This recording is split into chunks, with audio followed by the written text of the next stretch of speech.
Danny watches a lot of television and movies. John does not. Listen in as she tells him about what she's watching, and he tries to make sense of it all. Welcome to Watching My Stories with Danny and John. Hello, everyone. Hi, everybody. I'm Danny. And I'm John. And this is Watching My Stories. Yes, yes. Happy day before Valentine's Day. Happy Super Bowl. Oh, yeah. That's okay. I completely I was going to forgot. say whichever one you didn't, so. Okay. Yeah. Well, yes, that too. Yeah. Happy halftime. That's all I care about. Yes. Happy halftime today. Merry Super Bowl. What time will the halftime be on, do you think? Like 2 hours I'd in? say 5 o'clock. Okay. Pacific time. Right. Somewhere in there. Okay. Yeah. Well, remind me or make sure you let me know that it's coming on. I think I've watched all of the commercials already. Yeah, online. I've seen a bunch too, so. Yeah. Anyway, good luck to all concussions. Give me a C. Yeah. Give me a T. C. Give me an E. What do you get? CTE. Yes, I saw Concussion was on yesterday, and I said, good for them for playing it this weekend. Sure. You know. So awareness. Yes. So you're letting down your fans again. You have no jokes. You got no jokes. I got no jokes to tell anyone. I didn't find anything that was. Boo. I know. Yeah, that's fine. Sorry, fan. I feel like all I saw was a Snoopy when he's booing Charlie Brown. Boo. Ah. Okay, well, next time, hopefully. I'll have 2 jokes next time. Okay. Everyone remember that. I won't. But Yeah, exactly. Oh, goodness me. Sorry. We just had our big Sunday breakfast, so, you know. That jerk that keeps making it. Man. Ugh. It's good, though. Thank you. Okay, so I've got just a couple movies, but then we have a bunch of TV series to talk about. Okay. And then because the Sex and the City thing just ended, we are discussing Sarah. I was going to do it. Yeah. Sarah Jessica Parker. There you go. Or as John likes to call her, Serica. I don't like to. It just happens. Serica Jessa. Yeah, that's. I have issues, and that's one of them. All right. Not that funny. So the first movie we're going to speak of is the new one of the weekend that we watched Friday night. Okay. Do you remember what we watched Friday hold on. Nope. Seriously? I don't. Marry Me. Oh, yeah. Yeah.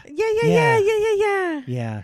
Okay, so this is the big movie of this weekend. Obviously, it's Valentine's Day. Mm-hmm. A real rom-com came back into our lives. Yep. Instead of all these little, Lifetime Netflix things. We've been starving for a few years here for a real rom-com.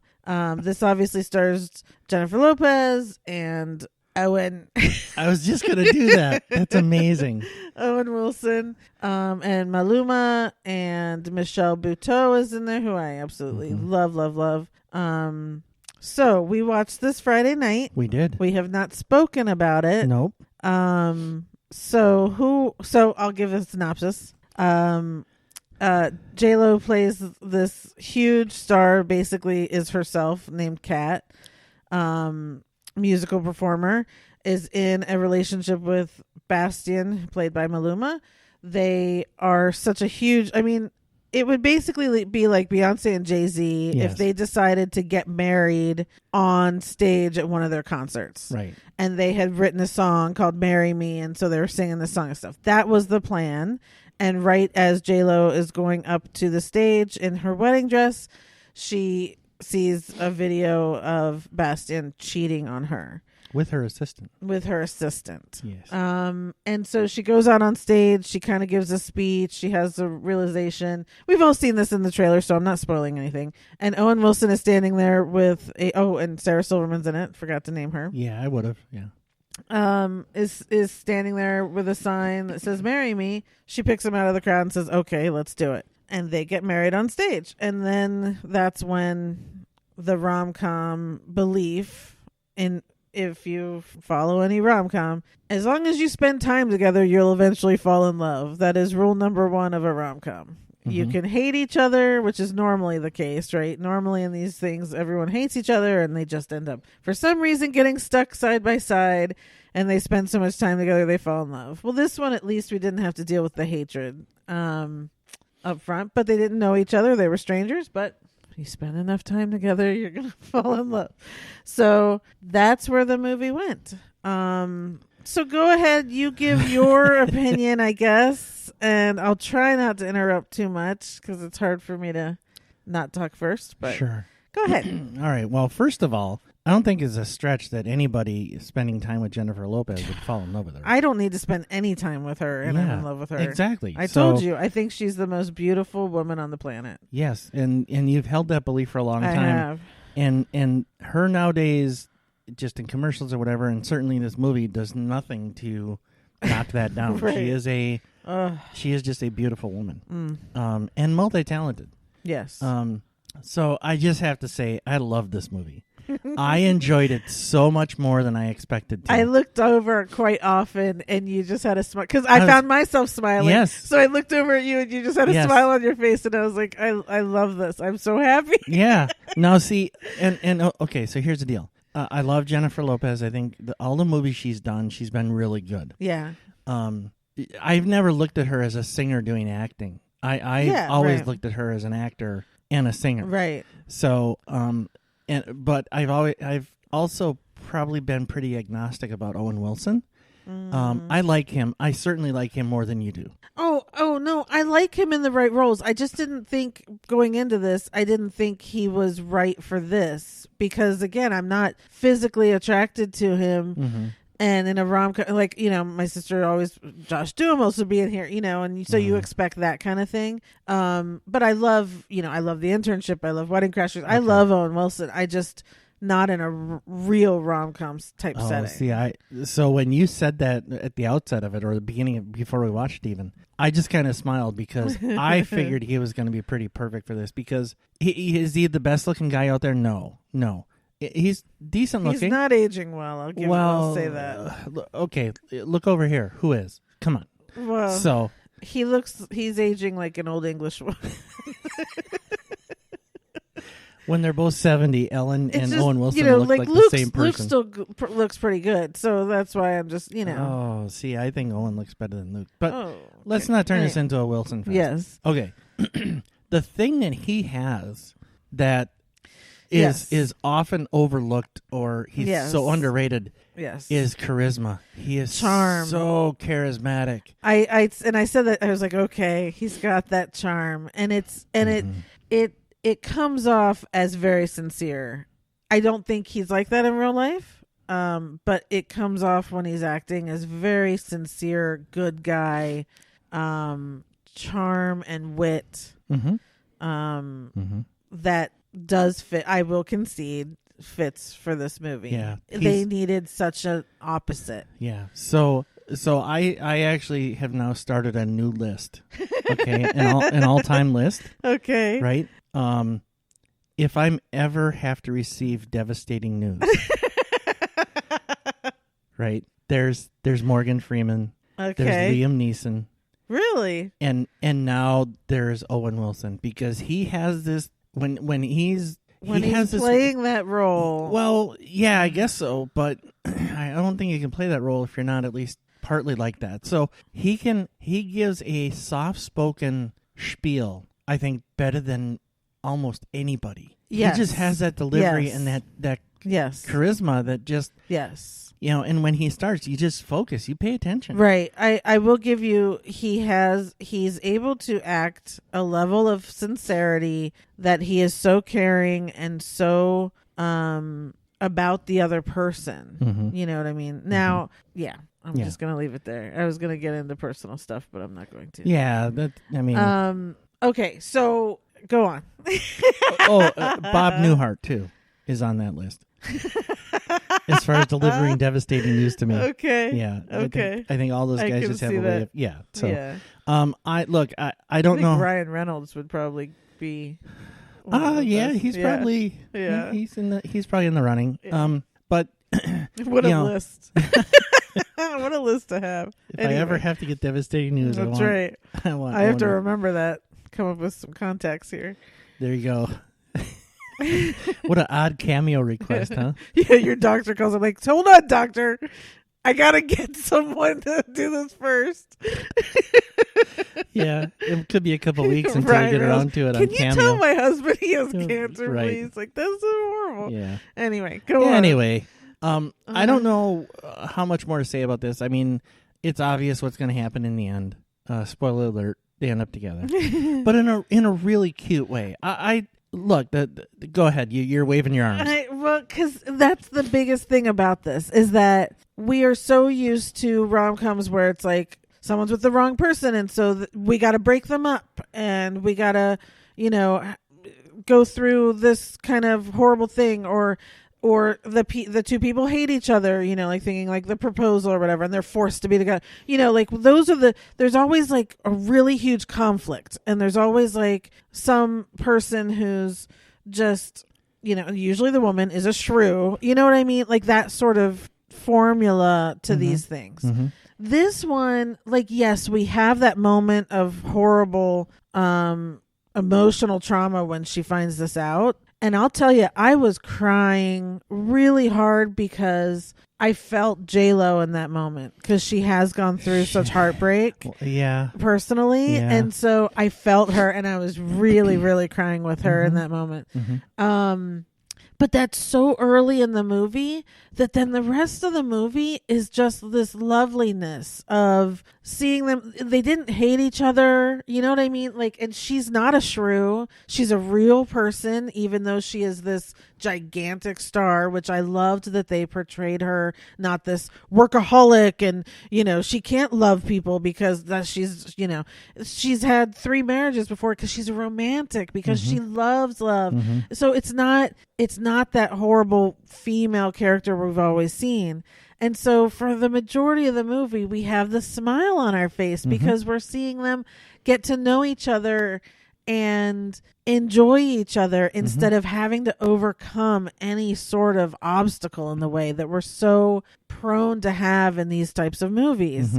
And so that made me really, really happy. And even when there, of course, is a little stumble along the way, it wasn't because of some horrible thing. And even Bastian, who we could hate on, again, and I don't know who wrote this, and I should have looked that up, and I don't know if J-Lo had any sort of take in this, but, people make mistakes, and you can still look at them as a human being and go, okay, well, I'm not going to treat you horribly, you can be around here and whatever, you know what I mean? Like, we still kind of brought him back into the fold as well, and he wasn't a villain. And I kind of just loved that feeling of not being so brought down by some kind of villain or obstacle in the way. Yeah, it followed the formula of, big event in the beginning. Right. And then they slowly get to know each other and fall in love without really articulating it. And then the situation and tension that drives them apart, and then they're coming back together.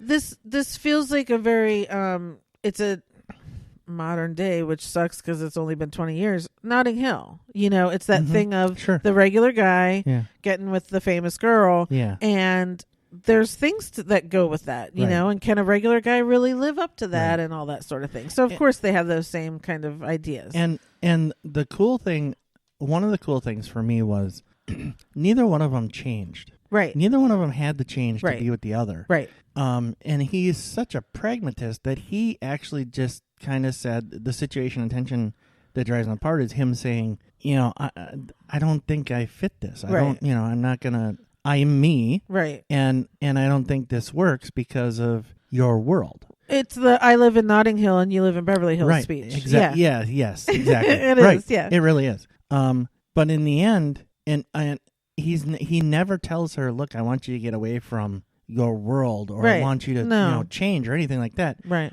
All he's telling her is that the trappings that she fell into, the things that she felt just naturally being in that world, the things that pointed out her value in that world weren't necessarily the things that she should hold her value to. And that to me was a great message. I mean, look, there's not going to be a ton of pop stars that watch this movie to get a message out of it. But it was all about being true to yourself and not worry about what other people Right. how they valued you, or how you. I'm not sure how to phrase it. You know what I mean, though. Yeah. If you don't ever win a Grammy, you're still the best superstar in the world. Right. But Yeah. it does matter. And that's what we get at the end. So, it's fine. Yes, I get what you're saying though. But that's true. It was, like I said, these obstacles that we're so used to did not exist in this movie. They didn't have to change. It wasn't, you're not good enough for me to stand next to me on the red carpet, and it wasn't, you're too good for me because I'm just a math teacher. It was, right. Those things didn't really matter. They Right. were really trying to just be themselves and get along. And so that's why there was just this overwhelming, lovely joy to watching the whole thing. And then you got to talk about the soundtrack. So there's a whole soundtrack that Maluma and J-Lo did, and it's all recorded as Kat and Bastian as their character songs. And I've only downloaded one song so far, but then after seeing the movie, I do want the whole album. Was that one song "Marry Me"? No. Oh, It was On My Way when that she writes in the in between. Yeah. I love that song. So yeah, I loved all of it. The dog, the daughter, the fact that it was all this math team stuff. It's all lovely. And Sarah Silverman's fantastic. I was just gonna say we can't sleep on Yeah. Sarah Silverman, because there are points at the beginning of the movie where it's you're like, okay, is this really what this is? And then she jumps in with a one-liner or something, Right. And, breaks the moment or Right. whatever, and she's so perfect for this. Yeah, it's not cheesy writing. It was good writing. It felt real. Yeah. I can't wait to watch this over and over again. Yep. Yeah. Perfect. So I loved it. I give it a 10 out of 10. So it's in theaters, but you can watch it on Peacock, which is what we did. Yep. I don't know how long they're going to leave it on Peacock. But definitely check it out. Yep. Yeah. Okay. The second movie I'm going to watch, Are we done? Oh, sorry. No. Yeah, and we've got a lot, so we're going to have to learn to. Okay. But second movie I'm going to talk about came out this weekend as well on Amazon Prime, called I Want You Back. This is with Jenny Slate and Charlie Day and Gina Rodriguez and Scott Eastwood in kind of like a funny role. Kind of. Interesting. So this is kind of a funny rom-com as well. This has the very formulaic great obstacles in the way. Jenny Slate and Scott Eastwood are together, and in the very beginning he's breaking up with her, and Charlie Day and Gina Rodriguez are together, and Gina breaks up with him. And after a turn of events, Jenny Slate and Charlie Day's characters are devastated, and they're both crying in the stairwell of their building, and they meet each other that way. And after talking, they decide, well, let's help one another. They find out that their exes are dating new people, and the two of them devise a scheme. Let's help break each other's exes up. So Charlie Day's gonna go hang out with Scott Eastwood and figure out what's going on there and try and get him to break up with his girlfriend. And Jenny Slate's gonna figure out Gina Rodriguez's situation and try and get them to break up too. And so is the point of them getting them to break up so that they can get they'll back come together? back, yeah. Okay. So that they'll come back to them. All right. And hilarity ensues, chaos ensues, different stuff ensues. They both have different experiences with this. But it's also the classic, these two just met. Yeah. They spend time together. Maybe feelings develop. Maybe they succeed at breaking up one of their people, and all of that. So it's very much it's a very typical, a lot of bumps, a lot of obstacles. They even say, she even calls Charlie Day's character that he's a slow burn kind of person, that you don't fall in love with him right away, but after maybe 5 or 6 months you do, which is such a typical rom-com thing. And so maybe that's what happens over this time of this movie. It was very cute. I'm a huge Jenny Slate fan, so when she does her thing so right of being kind of this lost adult, I love her so much for that. Charlie Day is also one of those people underrated. I think could make the list of delivering bad news. Probably. He has also that little charm where he seems very caring. He asks the right questions at the time. Yeah. He's very sweet and endearing. And in everything, he's always so great. Mm-hmm. And so you really learn to love him in this. Scott Eastwood made me laugh. And looks good, and I'll watch anything Gina Rodriguez can be in. So yeah, sure. So it was fine. It was a very typical rom-com, but again, to watch this weekend and to just enjoy those sorts of things. Good cast and got and fun to watch. Sure. Yeah. Okay. So that's on Amazon Prime called I Want You Back. Okay. All right, so we're going to move on to TV now. Oh, boy. See what I can get through here. Hippie. So the first one we're going to talk about is And Just Like That, the Sex and the City series. Okay. So I'll try and get through this first. So this is one season. It was 10 episodes. I guess they're in talks of maybe doing a second season. I don't care either way. I will say I was a fan of the original Sex and the series. I'm a fan of the two movies. Probably not an uber fan, but a fan enough to know that this didn't feel right. Okay. So I will say in the beginning, I don't think there's any spoilers anymore that Mr. Big dies in the first episode. That didn't bother me. And again, when it's Chris Noth, it really doesn't bother me. Especially when it coincided with news coming out about See you him. later. Yeah. So that didn't bother me because I thought, you know what? I like what we're looking at now. We're looking at 55, late 50s women. One is now a widow. One still has somewhat young kids that she's raising. And one, it has, a kid that's now 18 and is changing her career. Miranda's changing her career, and she's kind of in this very roommate type relationship with Steve at this point. And so I thought this will be interesting, right? So these women are older than the youngest woman ever was on Golden Girls.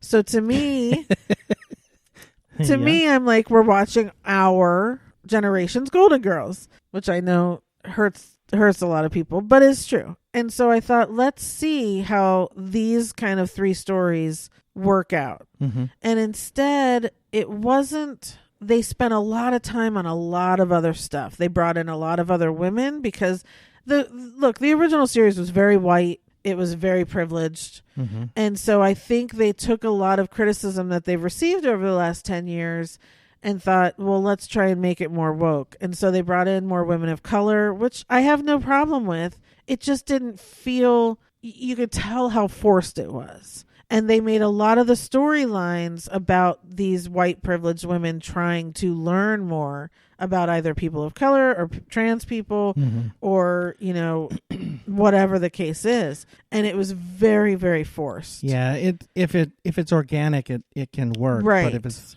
you can tell if it's not. Right. That's what it sounds like. Like one of Charlotte's kids decides she's trans, Rose, and so now she wants to be called Rock.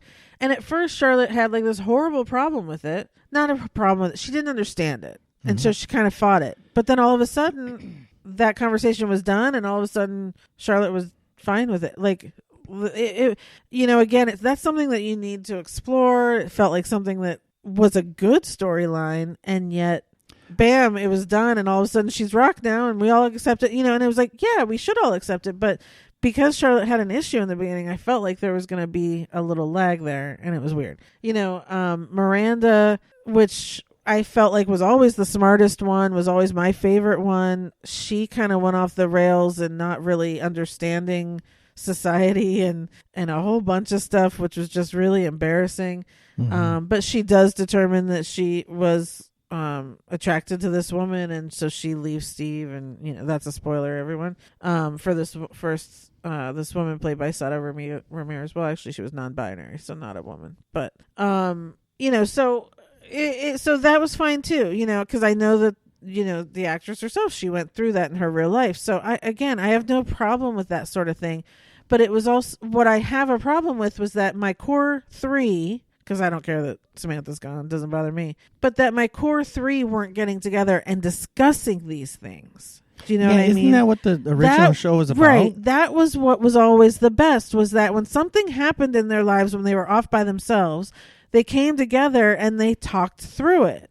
And it was like when stuff was happening, it felt like they weren't really getting back together because all these other women were coming into play and they were talking to these other women. And again, that happens too. I'm sure women grow up and they get new friends and whatever. Yeah, but that's not the dynamic of the show. Why bring the show back if you're not going to have that same dynamic with the three of them? And look, I can also assume it's very difficult to hold a friendship when one has kids, one is a widow, one is, her kids going into college type thing. Like, that's also a very hard dynamic to hold. At least in my opinion, I've always felt like, it's just hard to be friends with women who have kids, period. So, but again, I'm just saying it felt like it lost the soul of the show to me. All those other storylines that were going on I don't care as long as those three had come together and kept saying, okay, here's what's going on, but there also seemed to be a lot of judgment, and before I felt like they never judged each other for stuff. So I don't know. My main thing is this wasn't necessary. We didn't need it. When it was coming out, I thought this is, again, like I said, this is great. We're going to learn about women at this stage of our lives, their lives. I'm not there yet. And I thought that's a great opportunity because women in their late 50s now are in these stages. A lot of them still have kids that, are teenagers. A lot of them have kids that are out of the house and they're empty nesters. And some of them have gone through a loss or either a divorce or a death at this point, right? Mm-hmm. So that's a perfect time to show these women. And if you didn't want to do it with these white privileged women, then do a whole new show and give us these women of this age and involve people of color and all of that. And that would actually be a great show. Someone please go make that. Mm-hmm. Because I think it would be a lot better than this, where we had to excuse the characters we already knew so that they could learn more about if they haven't learned it by now, they're never going to learn it. They're just, again, they're so white privileged. You just have to give them that because they're not going to, they were always so into themselves. They never would have learned anything anyways. Right. Just as a casual observer, because I never really got into the original show or the movies, I didn't dislike it, just not my thing. But it seems like a series of missed opportunities in that when Charlotte's struggling with, her child, her child's identity, mm-hmm. right? It seems like such a natural to have a dinner or a lunch with the other two girls and discuss it. And if look, it sounds like they made a conscious decision to bring social issues to this show. Right. If you're going to do that, write an intelligent conversation between Carrie and Charlotte. Right. Where Carrie helps her see it. Right. And the message you'll send is, here's a way to look at it, that maybe helps people watching the show understand. Right. Instead, they had her call Anthony, who, again, the whole thing with Willie Garson, and they just kind of, he died during the filming of this, and they just kind of wrote off his character and didn't really give him what he was doing. He's out of town. But she calls Anthony to say, hey, this is what's going on. And even Anthony, who you think would be, this gay Italian guy who also just has always had this kind of privilege out there, right? He's like, oh, she'll grow out of it. And that was kind of the advice she was getting. And I was like, why are you calling him? Where are your girls? So there was a lot of missed opportunity, but also did it need to be there? So whatever. I mean, I like that they tried. They just didn't accomplish it. Mm-hmm. You needed another 10 episodes because they were trying to do so much. I mean, even in the last episode, she was forcing her daughter Rock, or son Rock now, to have a bat mitzvah, and she was calling it, I don't even remember what she was calling it, a gay mitzvah or something, I think. I don't even remember what she was calling it. She was calling it something else. She brought in a trans rabbi to do the ceremony. The whole time, the kid kept saying, I don't want this, I don't want this, I don't want this. And she kept forcing it. And it was just like, what are you doing? Mm-hmm. Listen to your kid, whatever. And so finally that day, the kid was like, I'm not doing this. And so Charlotte did it, which was also weird. So she had a mitzvah. And it was also rushed. It felt very rushed. It didn't feel thought out. It didn't feel like They really accomplished what they wanted to accomplish. And like I said, I just would have liked to have sat back and watched these women. I get changing the title because it's not Sex and the City anymore. These are 3 very grown women. That's not the point. But, you know, I would have liked to have seen just women at this stage of their lives and what you have to go through. And the grief that goes on with losing someone, how tiring it is to be that age and have children that go through whatever they're going through. You know, there's just and someone who's in a really lost marriage and maybe does decide they're attracted to someone else or not. But, you know, the way she dumped Steve, it was like, hey, I'm dumping you. And it was like, done, you know, and I was just like, man, everything just flew by. So anyway, done with that. Okay. I don't think it's, if I knew anyone who was a fan, I think anyone who's a fan is going to go watch it just because you are. But if you're not really, or you kind of like the shows, or you kind of like the movies, don't bother. You're not going to learn anything about these characters. You're not going to learn anything about anyone. So that's my opinion. Okay. Next, Murderville. Come on down to Murderville. So this is a show on Netflix with Will Arnett. The spin on this is that, one, there was only 6 episodes, and he plays a detective, a homicide detective. And the spin on this was that every episode he had a different guest star on.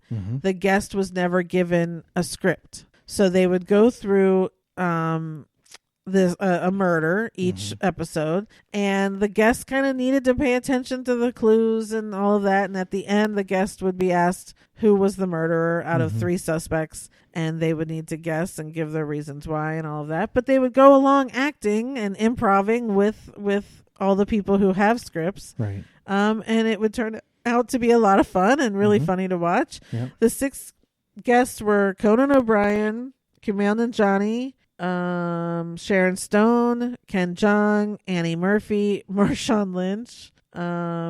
Who else? 1, 2, 3. That was That's 6. 6. Okay. Conan O'Brien, I think, was my favorite.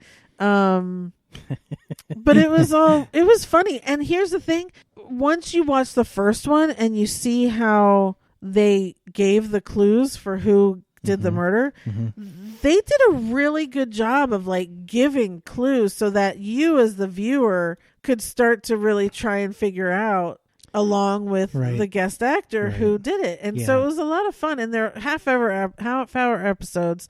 Will Arnett was cracking me up as this, you know, just... Well, and there were times where Will Arnett was cracking up. Yes. And they kept it. Oh, my God. Which is kind of fun. You didn't see the Ken Jeong one. I didn't. But they have some fart scenes in there that were pretty fun. I mean, Ken was losing it. Oh, I'll have to... yeah, you'll have to check that out. That's my thing. Marshawn Lynch was actually really good, too. He tried so hard to stay serious and... You know, and they would get it. Sharon Stone was like so serious into, you know, what she was doing, and she thought she got it and she didn't guess it right. Yeah. But so I saw the first 2. Yeah. Conan O'Brien was pretty good. Yeah. And I saw the Marshawn Lynch one. Yeah. And it took me until they did the recap of the clues on the Marshawn Lynch episode 2, to where I went, oh, okay, this is one of those shows where it's fun, it's entertaining, but they do give you clues to figure it out. So by the end, if you were paying attention, and that's a problem with me in television series, I don't pay. You can't pay attention to that. Well, yeah, I don't. I choose not to. I don't. I don't like to focus on a show to try to figure it out. I'm just happy to be there and bopping along with it and whatever. Right. And if I catch stuff and I can figure it out, whatever. Yeah. But it really hit that. Yeah, if you pay attention during this show, they show you enough that you should be able to figure it out. Yeah, and it was really cool when they would replay all the clues that they gave, because I mean, even as much as I was trying to hang on, I was still like, oh, I completely missed that, you know, or whatever. So it was fun. It's fun. Right. I hope they do another bunch, because it's short, and again, it was just fun to watch. And all the other people that are on the show were just as good. So, yeah, it's a fun concept. Yeah. I liked it. Yeah, I think I'll have to watch the other 4 episodes. Yeah, I suggest it. Yeah. Good. Okay. So that's Murderville on Netflix. Oh, boy. Next show we're going to talk about, we both watched. What? And it's on Amazon Prime. Is it? It is. Could it be? My new favorite show and man crush? Yes. Okay. Reacher. Yeah. So here's a funny thing. I realized that our last podcast, I didn't even know about the show. Right. I didn't know it was coming. I didn't know it existed or it was coming out or anything. Yeah. And in like a whirlwind, 5 days, you know. Yeah. It didn't even take us 5 days. I think we did it in 3. I think it was 2. I started it Saturday and we finished it Sunday. Oh my gosh. Yeah. Oh boy. So I was looking forward to the show. I knew about it. I did not watch the 2 Reacher movies with Tom Cruise. For no reason, really. Are you sure? Yeah. I have not seen them. But when this show was coming out, I started seeing that people were saying that Tom Cruise was wrong for the role and all that stuff. And I was like, okay, whatever. Again, didn't watch it. So what do I know? But so I started watching this Saturday morning. I was just barely into the second episode when you came up. And I walked through you and I'm couldn't take your eyes off I'm of like, it. what's this now? Yeah. And we watched some that morning, we watched some that night, and then we finished it Sunday night. Mm-hmm. And now we're sad because there's no more to watch. Yeah. So here's the thing. This is a series of books. A lot of people have read the books. I can't wait to hear from someone. My boss has read the books. I can't wait to hear when she watches this to hear how it compares, how this Jack Reacher compares to the ones in the books, because I guess that was the main problem with Tom Cruise was he's not physically like the character's supposed to be, and of course he just wasn't anything. So this guy Alan Richardson, who plays Jack Reacher now, is supposed to be like the books. Yeah.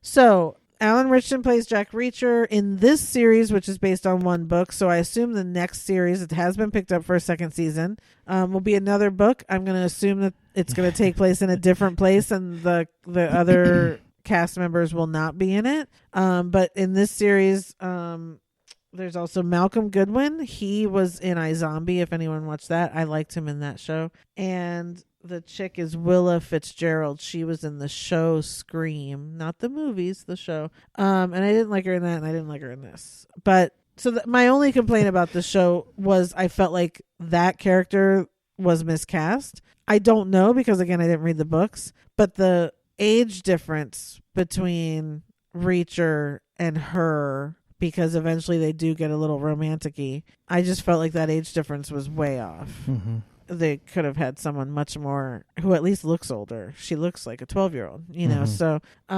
anyway, but this whole series just follows one mystery of Reacher arriving in this town, Margraves, Georgia, and a mystery about the town, and he goes about trying to solve it. He's an ex-military police. He's an military hero and has all these medals and all this stuff. And he starts helping the local police there to unravel this mystery and hopefully solve it. Mm-hmm. He's also one of those people that goes very much for the rules. He's very much logical, black and white, but for people who don't follow the rules, he may also kill. Which, you know, takes it a little step down of him being kind of this perfect person, but bad people may get killed. Yeah. So there's like a complexity there because we know he obviously likes to do the right thing. He wants people to do the right thing. But if he has to, that's what's going to happen. Yeah, I think that's a better way to look at it is he does what he thinks is right, whether it's actually following a rule or not. Okay. That's how it appears to me, in that he knows he has a very strong sense of right and wrong, and just because offing somebody may not be the legal thing to do or the you know, following the rule, he'll do it because it's the right thing to do. Right. So but there's also, a very big gray area there. Yeah, there is. And that's kind of what was so interesting about his character was you're rooting for him. You know he's doing the right thing. And so the first time maybe that happens where you're kind of like, was that the right thing? And there's that little blurriness there. You're like, yeah, but it was. But was it? Did that cross the line? And so there's a lot of kind of conversation around that too, which I liked. He's very dry, but has a sense of humor. Yeah. But he is also very much on task and literal and black and white. Yeah. So I really, really loved the character. I liked that we got to see background of him as a child with his family to learn a little bit of where he came from and how that all came about. So I thought it was really, I loved him. I loved the interaction he has with everyone. Everyone in the cast was really good, but it was the mystery. This mystery that we had to unravel was what was so great to me. It was just told really well. Yeah. And we really didn't have a clue until, almost the end. We thought we did. We thought we had it. I thought I had it figured out. Oh. And then suddenly, nope. It has to be something else. And then it's like, oh, okay. Yeah. Yeah. So, look, I enjoyed the crap out of this. And this isn't really your did. normal kind of show. No, You're not into the tension. Tension. Yeah. Oh, my God. There's so many situations of tension in this show, and that's not my thing. But I still enjoyed the heck out of this. You did. I really did. And I like him. Yes. I was, I mean, seriously, I was walking through. You were almost done with episode 2, I guess. Yeah. Or started it, whatever. And I was just really just passing through. Yeah. And I looked at the screen. I'm like, oh my gosh, who's this gorgeous gorilla? I mean, look, he's a really good looking guy. His physique is unbelievable. Yes. And just the character he was portraying, just everything worked so well. It just sucked me right in. Yeah. So the physique can be explained by telling people that he was one of the Teenage Mutant Ninja Turtles in the 2 live actions. So he was that tall and big to be the placeholder for one of the Teenage Mutant Ninja Turtles. So yeah, he's very lovely to look at. But he has I'll say this. In the first episode, I was like, is he a bad actor or is this the character? Because I really wasn't sure. Because he was so quiet and kind of robotic. Yes. Yeah. And so I was like, is he acting or is this, and is it bad or is this the character? And I could not figure out. But eventually then I was like, oh, it's the character. It's character. And now following him on social media or whatever, and you see how he's kind of laughing all the time and he's very boisterous. You go, oh, he was actually acting pretty well. Yeah. Yeah. And that by and large, doing just poking around about it, that is the character. The Reacher character is very stiff, stoic, right? That sort of thing. So, but also has funny moments. Oh yeah, I mean, we laugh. I felt like we were laughing a lot too. So it's light with a really good mystery. What? It's light. I feel like this is much lighter than a lot of things I watch. Oh my God! So there's violence in it. There's.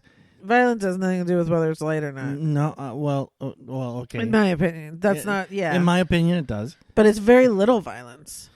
Well, you see some things, right? There are things that you'll see some things that typically happen just off the screen in a normal cop show or something like that. There is some dead frontal nudity, but still, the whole appeal of it is much lighter than most. If you watch a lot of these British murder mysteries and things like, oh, they're so dark and it's raining and this is light and there's humor, and there was hope. There's a lot of hope with all of these characters, and I just really liked it. We will watch it again. I know that because we've already discussed it. What are you doing later tonight?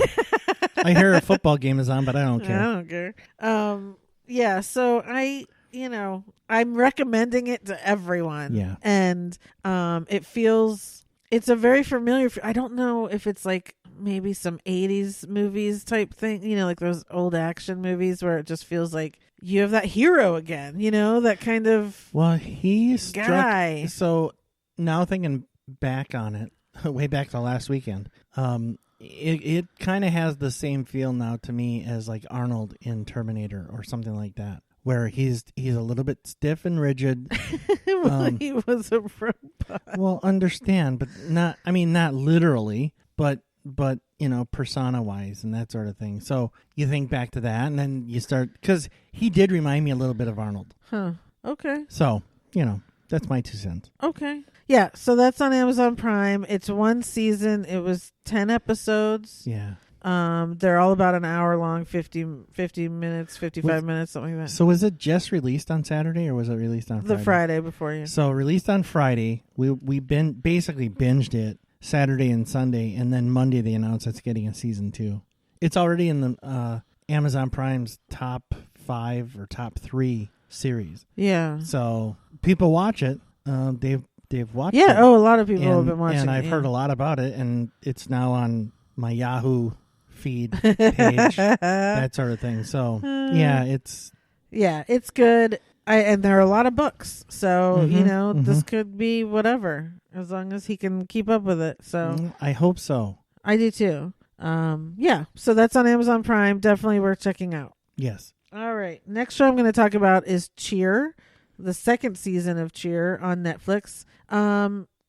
This was disappointing, but you can't replicate something like that first season. You watched the first season with me, and you remember how joyful it was and stressful it was, and we fell in love with all of those people and kids and Coach Monica, and wanting them to get to the tournament and win and all that, and it was just so hyped up and a mix of joy and stress and competition and all that stuff, right? Mm-hmm. So we know that through these seasons coming out that Jerry, who everyone fell in love with last season, has been accused of whatever, child pornography, something like that. I just saw yesterday or Friday that he's pleaded guilty and could face up to 50 years.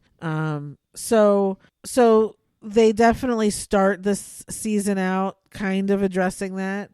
Then they go on and he's there. They really don't give him a lot of camera time. And then the pandemic hits, and so there's this big long stretch there. And then they do dedicate one entire episode to the Jerry situation. The two boys that accused him and got him caught are on the show. They explain everything. They tell their whole story. Mm-hmm. It's horrifying, and all of the other team members talk about where they were and what they were doing when they found out and all of that, and Coach Monica talks about her thing. So it's a very somber episode, but I'll tell you, the whole season was somber. It took me, I don't know, this came out maybe 2 months ago. I don't even remember. Mm-hmm. It's taken me this long to get through it because all of it felt so depressing, because then when the pandemic comes and no one's cheering and what are they going to do? And they're all just sitting around.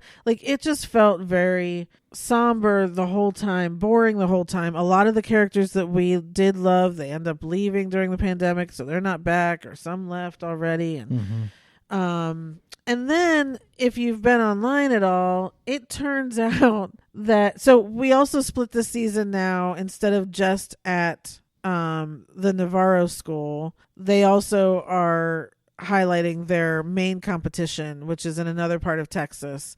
TVCC is that school. And their coach and their kids and everything they're going through to win and win and win and win, blah blah blah. So that was kind of cool to learn a new thing. But again, it was also just, it was all very sad for some reason. I don't know.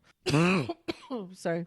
So, but then you find out online, before I even finish this, that in their category where we're, Navarro's got to win, the category is only these two schools. There aren't 20 schools in their category. There's these two. So the whole time we're watching the season, and it's like, oh, well, 10 years ago, TVCC was the championship, and we won for 10 years straight, or whatever, And so there's this big competition between. That's because they're the only two, and they're the only two in the category. So one of them has to win because they're the only two. And then you look back and go, Navarro's won 14. Well, yeah, because you only have one school competing. What if they didn't show up? I don't know.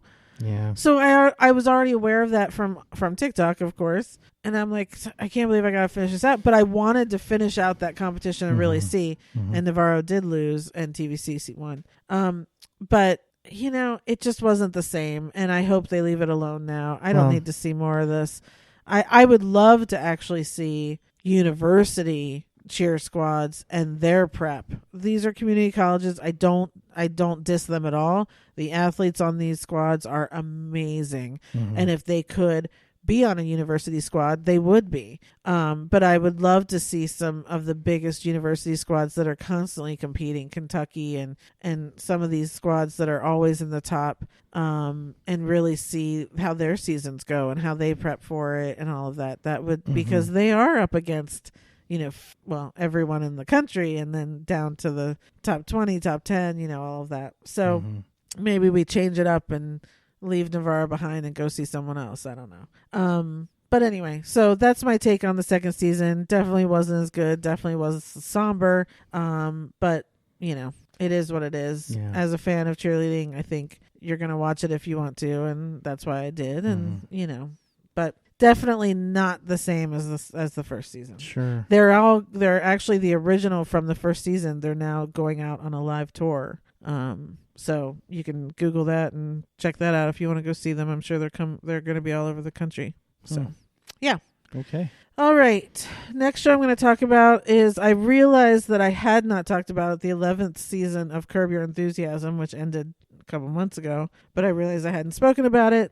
There's not a lot to speak about. It's an awesome show. It's still so clever. It's still so funny. This 11th season was no different. Tracy Ullman was on for a huge part of it. It's just one of those shows that is, it's, you know, if you know, you know, if you love it, you love it. I love it. Larry David cracks me up. He says everything I want to say.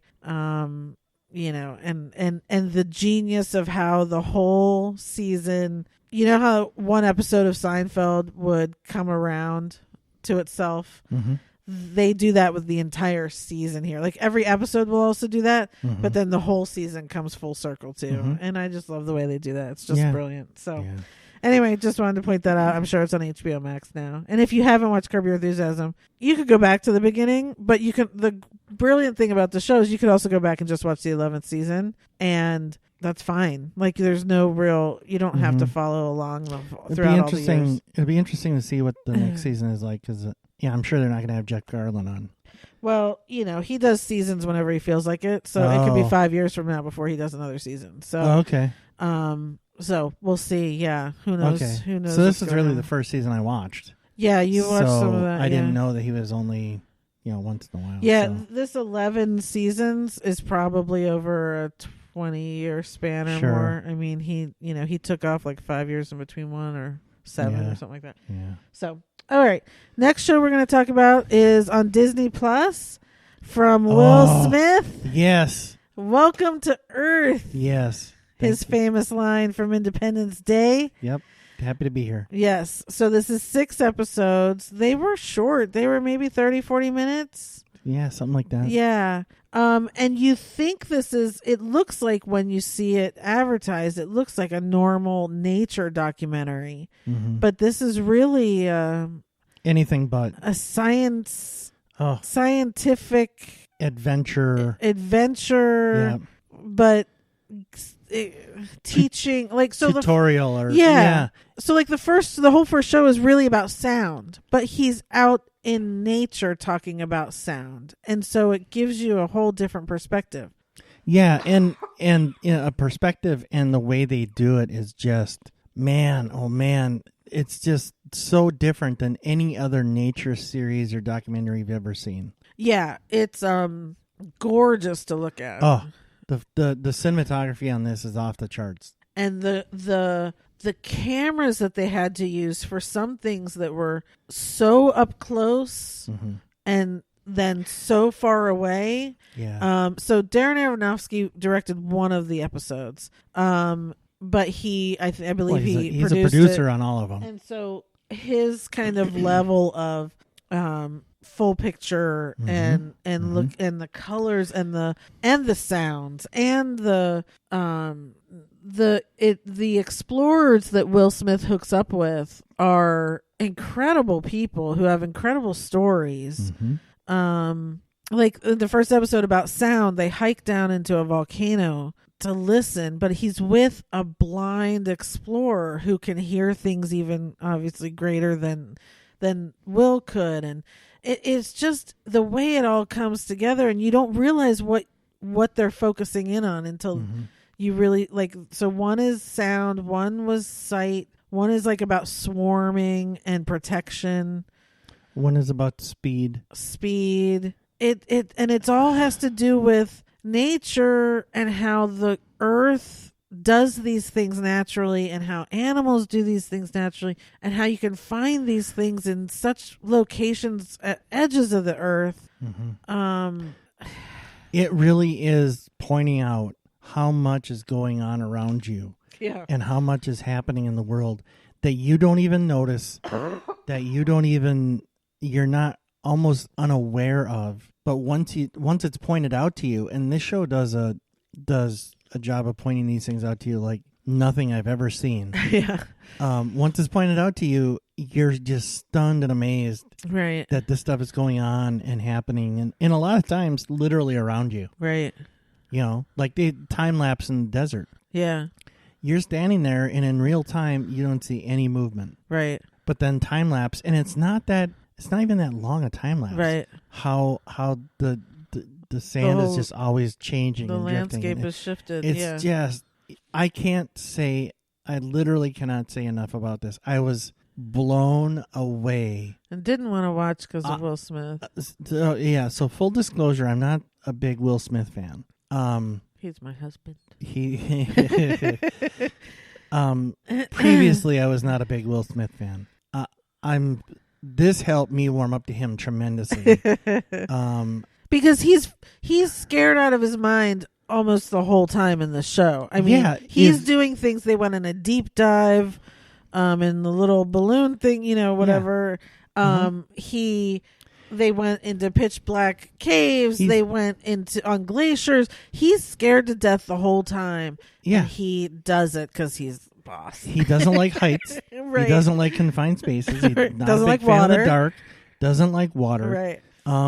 Afraid of being lost in the desert. I mean, he's literally the poster man for who would not want to do this show. But to his credit, huge credit, he stepped out of his comfort zone and did these things. And there are times where you can see the look on his face. He's not happy to be doing it. They're in a safari in pitch black, and he can hear the roar of a lion, and the look on his face is like, are we leaving? Or he's about to get into a river kayak and go down this glacier river.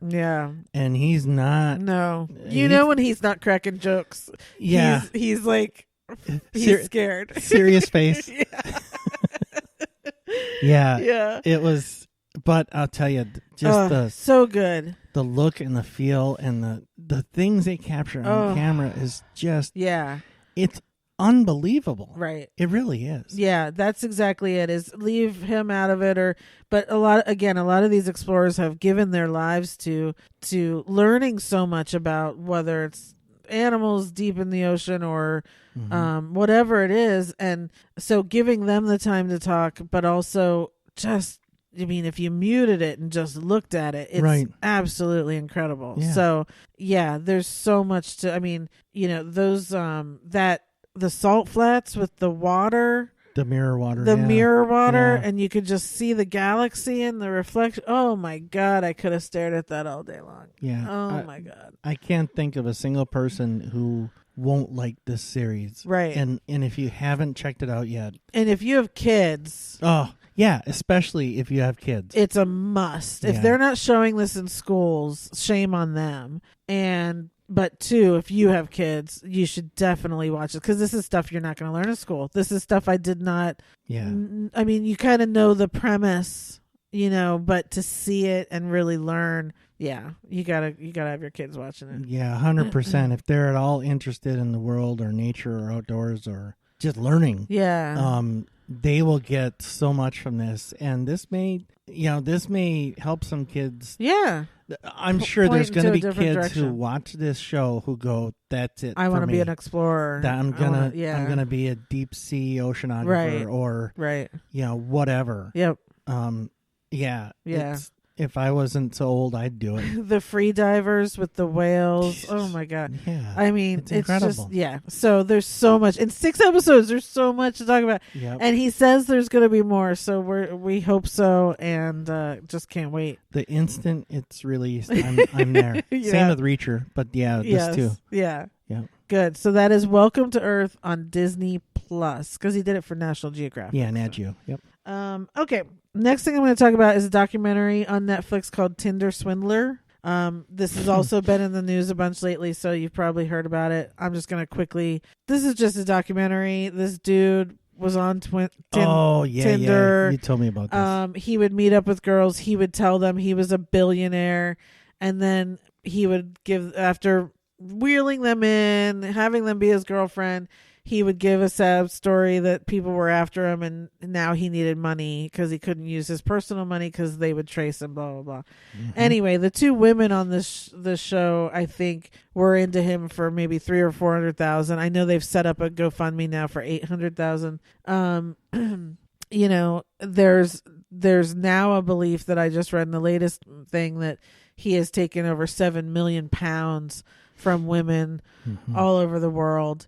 They finally did arrest him for those charges. He has yet to spend time really for taking money from people. So anyway, it's a very interesting story. It's kind of a typical story about, you don't want to say dumb women, because these women that were on the documentary are very smart and lovely women, but looking for love. Well, it sounds to me like a study in how otherwise pretty intelligent people can be swindled into swindled. It happens to everyone, into something that you wouldn't think possible, but they did, and they're not dumb people, right? And it's I don't know how a person can do this to people. I really don't. It's a special kind of psychopath. It really is, that can do this for such an extended period of time. It really is, and so consistently. And I mean, that's a special, to not give a crap about type people. of evil. Yeah. I mean, it really is. It really is. So, I mean, he was trying to get these women to sell their cars, sell their house, all this stuff. Just not a care in the world for what they ended up with. And these women are still having to pay all these loans back and stuff. So, so anyway, it's a very interesting documentary. Obviously, something to pass the time. But still interesting. A show of interest. I mean, a show of interest, and it's a teaching opportunity. Again, you don't know who these people are on these apps. You really, no matter what they show you, be careful. Again, I think if I had, kids, especially daughters of certain ages where maybe they're going to get out there and start dating on these apps or whatever, make sure that they watch and try and learn something. I just, it's also tough out there for women. It's just always tough out there for women. But number one, just don't give them your money. I don't care how much you love them or they love you. Just, not until things are, I don't know. Anyway, so Tinder Swindler on Netflix. Yeah. And the last show I'm going to talk about, again, just came out this weekend on HBO Max, called The Girl Before. This is just 4 episodes. This is with Gugu and Batha Ra and David Oyelowo. And this was cool. Yeah. This was really cool. I don't really know how to explain it, but one, go watch the trailer for The Girl Before. And then I'll try. Gugu's character has gone through a really traumatic event. She goes to look at a house that she wants to rent, finds, and it's like my ideal, except there's actually too many windows in it, but it's all concrete, and it's way underpriced, and finds out, well, it's underpriced because you're only allowed to live within the rules of the landlord. And that's, you can't hang pictures. You can't have personal things. You have one little closet for your clothes. You can't have stuff out. coasters, trinkets, all that sort of stuff. You can't have people over. All this, you have to live this very minimal life. And you have to fill out this huge questionnaire, and he has to interview and all this stuff, right? So anyway, so she gets it. She moves in. And while she's living there, she starts to find out things are weird, maybe with the house. Then she learns about the girl who lived there before. It turns out she died in the house. Looks her up. She looks just like her. Then finds out a little bit more. Oh, well, actually, the owner's wife died there too. Looks her up. She looks just like her. Oh, so what's going on? So it's that sort of, there's a very weird mystery. Is it the house? What's the deal with, so the owner of the house is David Oyelowo. What's the deal with him? Why does he have these women who keep looking alike live in the house? Why do they keep dying? Things like that. Very good mystery. I did not see the answer. I thought it was something completely different. But good. They're all really good in this. It was not drawn out. 4 episodes was just right. I guess this was a book. So, again, people might know the story. But very, very good. Yeah, I liked this a lot. Good little difference, but not so dark as some of the other things, but interesting. Really didn't know where it was going. So I liked it. And, it's... There's also something to be said about, again, women who have gone through really traumatic experiences and what are they willing to do, So there's just a lot going on, but I liked it. So that's The Girl Before. It's on HBO Max. Okay. I think. Yeah, I'm pretty sure that's what it was on. Yeah. Okay. Why do I feel like there's something else I was watching on HBO Max that I'm not talking about now? I don't know how that's possible. Yeah, I don't know either. All right, so that's everything. Now we're going to discuss Sarah Jessica Parker, which is weird. We haven't talked about her before. We're to the point now where we've done enough of these that I always feel like we've talked about this person before. It's just, I don't know. It's just weird. Yeah. I think because we've done Bette Midler, and several of my things are, no? I don't think so. But anyway, okay. So do you watch Square Pegs? No. Do you remember Square Pegs? I knew of it. Yeah. So it was repeats when I was a kid, but my sister watched it new. But that was the first thing I knew of her was on Square Pegs. So, and I loved that show. Nickelodeon would play the repeats when I was a kid, and I loved it a lot. But anyway, okay. So movies you love for Sarah Jessica Parker. First Wives Club. Okay. Yep. And I put this one in love. It could have been like, I went back and forth and I decided I didn't have anything else for love. So I put this one in love. Okay. Hocus Pocus. Okay. Yeah. Now, I've seen bits of it a lot, and you did make me ultimately watch it. We did watch it. And it was really cute and really good. So, yeah. But that's one of the things, obviously with Bette Midler. And there are other things. And First Wives Club. Yeah. Right? So I feel like we've done Bette Midler before, but I don't know. Anyway. So I have First Wives Club under just because I have so many other things that I love more than that. But yes, that's a good Sarah Jessica Parker role. Like, she's funny in that, because she's so dumb and so, what I think people usually typecast her as, back then. So that cracks me up. Yeah. But I have Hocus Pocus under love as well, because that is just, I love it. Period. And the second one's coming out soon. They already filmed it, so I don't know if it's this Halloween or next Halloween. But the second one will be out, so that'll be good. Cool. Yeah. So under my love, Footloose. She's got a very small role in it, but just like we talked about Kevin Bacon on the last one, it lives in my heart forever. Sure. So that movie has to be up there. Yeah. Hocus Pocus and L.A. Story. That's one of my top. Yeah. It's a Steve Martin movie. She is so funny. Her name is Sandy, and it's big S, small A, small N, big D, small E, big E. And, so it's because he's making fun of people in LA. And so she's writing, it's, big letters, little letters. Oh, it cracks me up. Sure. And she's very funny in that too. Again, kind of a ditzy, young girl he's dating. And, but she's funny in that, and I just love that freaking movie. Yeah. Okay. Okay, movies you like? Did you hear about the Morgans? Okay. And it's as much for Hugh Grant and Sam Elliott as it is for her. Okay. She's in it, and it's a movie I really like, so that's how it ended up on here. It wasn't really for her, but she's a big part of it, and she doesn't ruin it. So, okay. Yeah. Okay. That's the only one you have? Oh, I also have Mars Attacks. Okay, I've never seen that, so I don't know what she's in.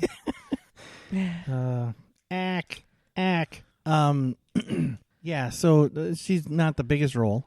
Okay. But the movie overall is really good. I mean, right.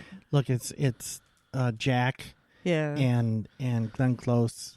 I mean, Pierce Brosnan. It's good. It's really good. No, there's I know a lot. People love there's it. a lot of people in it. Yeah, I know. Yeah, so I just never saw it. good stuff. Okay. That's all I have. Okay. So I have First Wives Club here. I put the Sex and the Cities here. Mm-hmm. Yeah. Failure to Launch, because for me, out of like that time where she was doing like those rom-coms, I like Failure to Launch much better than like the Morgans or whatever. Sure. And I also put New Year's Eve on here, and here's why. I'm not a huge fan of the overall movie New Year's Eve, but her storyline I really liked. She was Abigail Breslin was her daughter, yeah, and she was doing the fashion for the Rockettes, and then she had this like secret date to go meet Josh Duhamel from the previous year, and she runs and they go meet each other. So I like her little story in the overall movie, so I decided to include it here. Sure. Yeah. Yeah, nothing wrong with that. And I just watched Failure to Launch 2 days ago. Yeah. So, it's one of those that, again, overall, I love the Zooey Deschanel stuff. I love the stuff with Bradley Cooper and Matthew, Terry Bradshaw, Kathy Bates are funny. Yeah. Like, everyone in that movie's funny. So it's a little bit more of everyone else helps to cover her up a little bit, because sometimes she gets a little squeaky. Yeah. So but I do love that movie. So yeah, anyway. getcha. Anything you hate? Nothing I hate. Me that neither. She's been in. Yeah. Yeah. That I've seen. So yeah. Yeah. I mean, well, certainly that Yeah. All right. Secretly Love. I got 2 of them. Okay. Failure to Launch. Okay. For before said reasons. Yes. And LA Story. Have you seen LA Story? I have. It's been a long time. I think that was on our list for you to watch. Okay. Okay. Yeah, I've seen it. Okay. Yeah. Yeah. Yeah. Love that movie. Yep. So I put under here Divorce. And again, it could just be my age, but that show that was just out over the last 5 years, I loved that show, I think, more than Sex and the City. And that could just be my age. Like 20 years ago when Sex and the City was on and I was 20 years younger, I probably wouldn't have said that. Sure, yeah. But it was so funny with her and Thomas Hayden Church, and it was just a good show. I really enjoyed it. I wish it had lasted longer. I was really bummed that it didn't come back. Oh, yeah. I saw an episode or 2 of that. It was good. Yeah. It's still on HBO Max, I'm sure, if you want to go watch it. I also have under here The Family Stone. We just talked about this all over the Christmas movies. This is one of those really depressing ones. She's a really hard character to like in this movie. Yeah. But she makes a turn. And so, but I love everyone in this movie. I love all the stories. Luke Wilson, Dermot Mulroney, Diane Keaton, everyone's so good in it. So I put that in there. And then my other secretly love is a smaller movie called Miami Rhapsody. This came out before Sex and the City, and I always felt like this was the intro to Carrie Bradshaw, because the character was very much like Carrie Bradshaw. She was a writer. She was struggling with, she was about to get married, but she wasn't sure if she should, and her parents are cheating on each other and all this stuff. And I love this movie. I don't know why. I really attached myself to it. And then when Carrie Bradshaw came about, I was like, isn't she playing that same character? Yeah. But anyway, so I really like Miami Rhapsody. If you can find it or see it on, it's worth it. Sure. Okay. All right. Anything you're embarrassed you haven't seen? Footloose. Yes. But see, that's one of those things that I'm not sure you'll connect with today. I think, we had this conversation the other day. Yeah. I think the moment has probably passed for me on that. Right. It wouldn't hit me like it would have 25 years ago. You wouldn't be like, I was a second grader going to my school because there was a 5th grade formal in my elementary school. Well, the whole point is the town can't dance and they're not allowed to dance. And so Ren McCormick, he goes to court and or the school council or whatever it is, and tries to convince them to have a school dance. And, because he's not from there. And so I went to my school all revved up and like, the 2nd graders deserve a formal too. Why do only the 5th graders get it? And all this stuff. So yeah, the moment might not hit you exactly the same as when if you had been a kid. So yeah, the things you fought for. Oh my God, I fought for girls to be on the football team. I fought for so much, and that was probably after and like genuinely. Like, it wasn't. Yeah, it wasn't even just a show of support. It was like you saw a wrong. Yes. And you. Well, yeah. Autism people. Well. Yes. Oh man. Yes. That's so awesome. You're so awesome. I love you. As he laughs at me. No, I'm laughing because of you. I know. Okay. Anything you haven't seen, or no? Did we say? Oh, Footloose. That's what you just answered. Anything embarrassed? Yeah. Was there anything else? No, not embarrassed. Okay. So I have nothing on my list. Do you have course. anything adding to your watch list? The Family Stone. Okay. I've seen parts of it. Yeah. I watched part of it the other day when you came in like in the very stressful moment, and I knew that was wrong for you to watch because I was like, I know I'm not going to get him to watch the whole thing if he sees this horrible moment. Yeah. But you will. We'll get you to.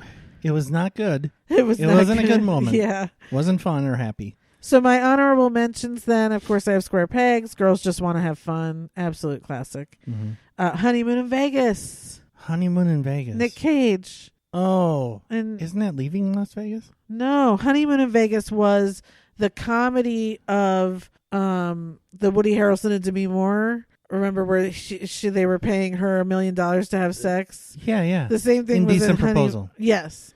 Honeymoon in Vegas was the same thing. Her and Nick Cage go to, and is it James Caan that then wants to be with her? And so he says he'll pay them money. And they go through that whole thing of she's going to go and leave. She leaves like Vegas with him and all this stuff. And Nick Cage is like, you've never seen Honeymoon in Vegas? No. Oh, that could be a good one. That one I think and is that's timeless a comedy? enough. They do it in a much lighter way than Indecent Proposal was. Yeah. Because that was so dark and, I hated that movie. That's a rough one. I hated Robert Redford for that movie. Oh, I didn't hate just Robert on principle. Redford. Just on principle. Because my thing was, I'll do it for $100. You'd pay him $100.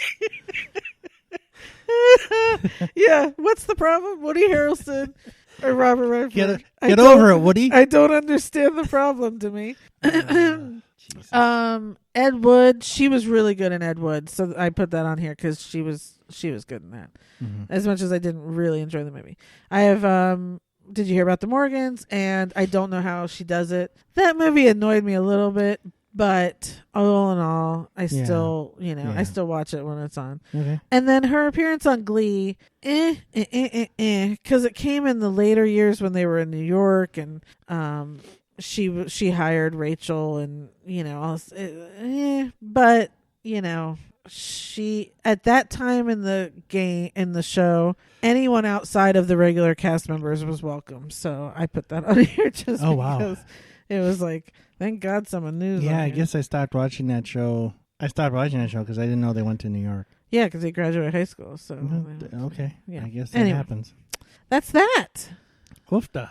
Okay. This is a long one. Lots of TV shows. See, I just said we're in the middle of February, and I feel like I have watched so much good television. I mean, these streaming shows are just going insane. I know this wasn't everything that you've watched. You've watched more than this. Well, I'm in the middle of a lot of things still. Oh, okay. So once those end, we're watching The After Party. Mm-hmm. The 3rd season of Servant. I'm still going on. I started this weekend Inventing Anna. You know what we didn't talk about? What? The Book of Boba Fett. Oh my God, I forgot because we just finished that last night, so I forgot to add it to the list. Next time. Okay, we'll do it next time. Yeah, I'm done. I want to take a nap. I want to take a nap. Okay, so next time we will talk about Boba Fett. Yeah. Okay. And Maisel. Yeah. Yeah. Coming back, Comes back in a next week. Yeah. Yep. Okay. So that's what you have to look forward to, people. Yeah, people. Person. Thanks. Thank you, fan. Thank you for hanging in there. Yes. All right. Well, that's it, everyone. Have a wonderful sports day today. Go sports. Go sports. And I hope everyone in LA is safe. And we probably won't get a lot of sleep. There's going to be fireworks galore. Win or lose, they're going to burn this. That's joint true. down. They are. I mean, yeah. It's so stupid, but whatever. So everyone try and be safe. And then happy Valentine's Day tomorrow. Yep. We will be at Disneyland celebrating at Sweetheart's Night. Sweetheart's Night. So yay. Whoopies in love. Okay. Until then, I'll be watching my stories. All right. Okay, bye.